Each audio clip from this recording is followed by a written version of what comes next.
Hey guys, PetZergling here with Daz, bringing you the third series of the round of 8. This is JangBi versus NaDa, and seeing LeDa get knocked out of the round of 8, we got two Zergs on the other side of the bracket. I'm really hoping that one of these Terrans comes out, but I just don't think it's going to happen. JangBi's a PvT monster, but NaDa's awesome. Like, I don't think anyone, even how good JangBi has been and how good his style is, I don't really think anyone can really root for NaDa to lose. He's just such a great guy. Like, what do you think? Being a Protoss, like, am I just saying that as a biased Terran, or do you kind of want NaDa to win too? I'll tell you what, if Stork had been eliminated, like if JangBi was the last remaining Protoss or the last remaining good Protoss, then I would be cheering for him. But because Stork is still in there, then like I don't really care that much. Like I would be perfectly happy if NaDa won. You know what I mean? But if Stork was gone, then I'd be like, go JangBi, fucking crush that Terran piece of shit. But since Stork is still there and he's waiting on the other semifinal, then like yeah, I'm all for cheering NaDa on, dude. I want to see him get as far as possible, but at the same time, I still want to see a Protoss win, and specifically I want to see Stork win. But we don't have a Terran, man. If he was gone. We have a Zerg in the finals for sure. So I guess you really want to see a PVZ, and I really want to see a TVZ. So yeah, it is LeDa's fault. I mean, whatever. He should have been there, but he did it to himself, right? Well, Luxury also played really well. If you Luxury did watch that series. Yeah, if you haven't watched that series yet, definitely go check it out. Watch it with our commentary too, because our if you haven't watched that series, we just spoiled the shit out of it. But yeah, well, that's true. But it's, even if now it's super spoiled, like still watch it anyway because it was still a great game. So, that's how good it is. Yeah, if you haven't seen it, crawl out from under that rock and open up our YouTube page and watch those games. Anyway, it looks like they're about to get started. Yes, no, the lights are flashing. 17 Korean kids in the audience just had an epileptic seizure. Okay, here we go. 2, 1, 0, and Raw. You know, I don't really mind if NaDa won. I do actually kind of want to see him win. I can't cheer against JangBi either, you know, like being Protoss. I can't cheer against JangBi because he's just so good. Right. That's why I really hope we just see an awesome series. Oh yeah. That's the thing. Like, I can see maybe NaDa winning like in a close 3-2 slip, but I could definitely see JangBi winning 3-0. I really can't see NaDa pushing JangBi around here. JangBi is probably right next to Stork. I wouldn't even say beside Stork. Like, I would say lately JangBi's been at the same level that Stork has been better, in maybe. PvT. I mean, in Pro League or in Winners League, I guess JangBi has kind of been Khan's go-to Protoss. Now we've been seeing Stork play a lot less, but at the same time, Stork is in both individual leagues, so I'm sure he's been practicing a lot there also. Yeah, and he just won an OSL. I mean, Stork is not one of these guys. Like, the coaches can't really give him too much shit for not trying super hard in Winners League, considering, I mean, he's been their top guy for so long. He just won an OSL. Right. Has more silver medals than yellow. Oh, that's one of them Japanese seizure robots. That's like a Pikachu zealot. Yeah, anyway, what was I saying? Yeah, Stork's won so much that I can't imagine January can give him too much shit for not winning some Pro League matches. He's probably just focusing especially hard on individual leagues. Anyway, as far as this game is going, both opening pretty standardly so far, so there's really not a whole lot to say. JangBi going 10 gates, scouting after gate. NaDa scouting after depot, and his barracks is a little delayed. Is that? I don't even know, man. Maybe you should just talk about it. Oh, there it goes. So it's, what is that? That's a 12 racks, right? Is that a 12 racks? 12 racks, 12 gas. So I'm guessing that was a 12-12. A pretty safe opening, but you got to be careful on a map like this. And actually, both of these workers are going to meet. Oh, actually, NaDa, it looks like he didn't even see that probe. JangBi changed paths there. Maybe NaDa's just playing it safe, and NaDa's trademark completely early scouting against Protoss, and I think that's a good idea, especially on a map like Byzantium, where Protosses like to go 12 necks a lot, just because they can defend their expansion really easily with Dragoons. And NaDa's been someone who's really good at punishing those early nexuses, so JangBi knows. And it looks like JangBi actually sent that probe out, so he's going to be, yeah, there's the second gate. And the second gate was before Pylon. Yeah, that was the 10-15 gates. That's going to be a very aggressive opening, and I think that's a good move.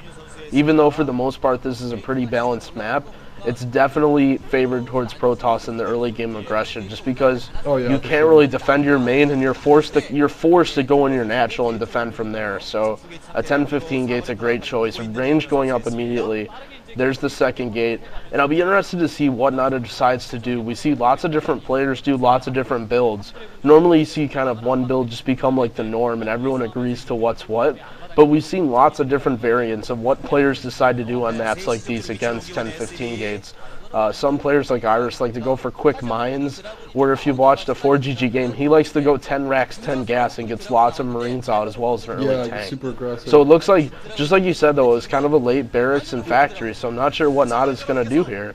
This might actually be pretty strong aggression. Yeah, so we're probably going to see a fast... So he's going to do a bunker expands. Look at that poll. I'm surprised that so many people voted for NaDa. Oh, is that everyone I think it was only one SCV on gas. Yeah, is NaDa the orange or the green? I don't. NaDa's the green. NaDa's the green. Okay, Lee so is the first word. That's NaDa. Yeah, you and your super Korean. You know what though? Like, I think that this would have been a lot worse for NaDa if it wasn't cross positions. But yeah, it is cross map. All he really needs to do is get his tank out and then start a bunker right away. Just get his tank out, get the tanks and the Marines together, and start building a bunker. And he's going to have the bunker at least halfway done before the next wave of goons comes, and with the bunker done and the tank up, he's going to be able to hold off his natural, and he'll be okay. But he has to get that. I mean, the tank should be coming out really soon. Hopefully it's out really soon. If those two goons get there before the tank does, then he's in a lot of trouble. But I would have thought that the timing would have been a little different, being that it's cross positions. But I guess JangBi is doing this shit super fast. Okay, so it looks like all three goons are going to get there, so NaDa is going to have a little trouble holding this. Is it possible that he's finished researching Siege or Mines? And that's why the shot... Judging by the two SCVs being taken off gas, I'd have to guess that he's going for Mines, especially a player like NaDa. No, but he just started researching something, so maybe he finished Mines already and now he's going for a second upgrade? Who knows? I don't think so. Oh wow, 7 Marines for NaDa.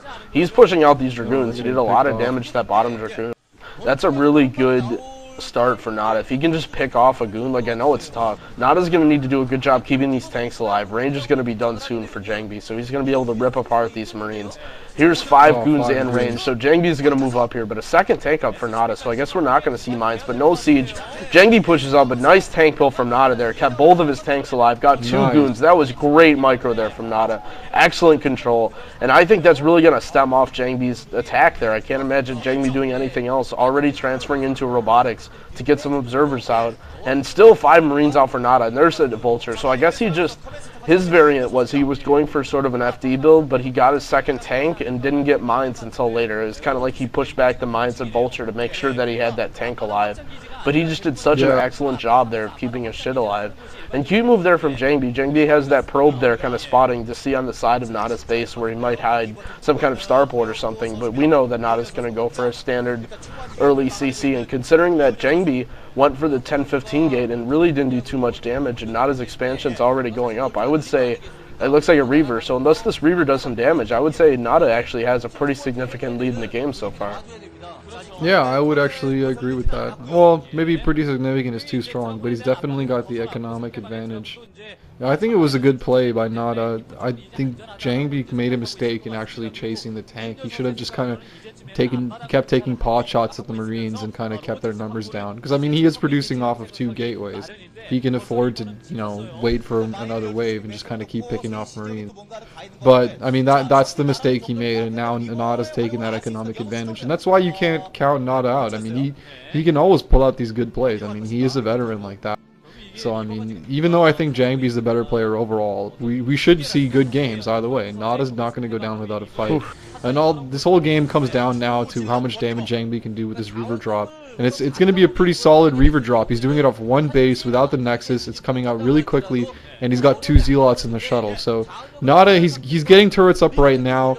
It just depends on the placement. If JangBi finds a hole and slips the Reaver in there, it's going to be a lot of trouble for NaDa. And NaDa could actually, he's got an armory down, so he might be building a Goliath. Yeah, I'm not sure how good. Okay, the placement there is really good. I like those turrets. Yeah, I don't think he's gonna get in there. I don't think there's a hole in that. I think that's a perfect turret. He could go from the top or something, but that's possible. I don't know if there's a turret up there. He's gonna have to fly around and check. Oh, almost got in there and took some unneeded shot. Yeah, there's no way he's getting in here. That's a really good turret line from NaDa. I mean, this is the kind of shit that